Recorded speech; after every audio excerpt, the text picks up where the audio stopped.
Bonjour à tous, c'est Arnaud de chez Labs Invest et aujourd'hui on va parler d'une stratégie qui intrigue beaucoup d'investisseurs, comment faire travailler ses cryptos pour générer un revenu passif sans les vendre. C'est ce qu'on appelle le yield crypto et dans cette vidéo je vais t'expliquer ce que c'est, les différentes méthodes, combien tu peux espérer gagner et surtout comment éviter de te faire piéger. Le yield crypto, c'est l'idée de prêter ou de bloquer tes cryptos pour obtenir des intérêts. Il existe plusieurs façons. Numéro 1, le staking. Il s'agit de bloquer des cryptos pour valider des transactions et sécuriser un réseau. Ethereum, Solana, Cardano, etc.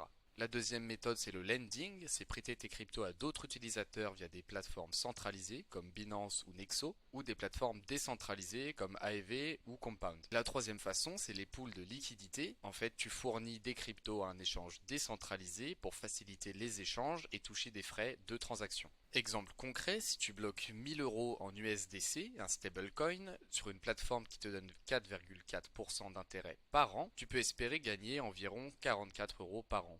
Et parfois, les intérêts sont versés chaque mois, voire chaque jour, selon la plateforme et la crypto. D'ailleurs, sur Finery Crypto, voici quelques taux actuels. Ces taux peuvent être en intérêt mensuel ou quotidien, ce qui change beaucoup la façon dont les gains s'accumulent. Garde en tête que ces rendements ne sont pas garantis et ils peuvent évoluer au cours du temps. Il faut faire attention aux risques, bien évidemment, les risques de plateforme, la faillite, piratage ou la mauvaise gestion, exemple avec FTX récemment. Les risques de volatilité, si ta crypto perd 50% de sa valeur, tes gains d'intérêt ne compensent pas la perte. Il y a également les risques de liquidation, dans certains prêts, si le marché bouge trop vite, tu peux perdre tes fonds.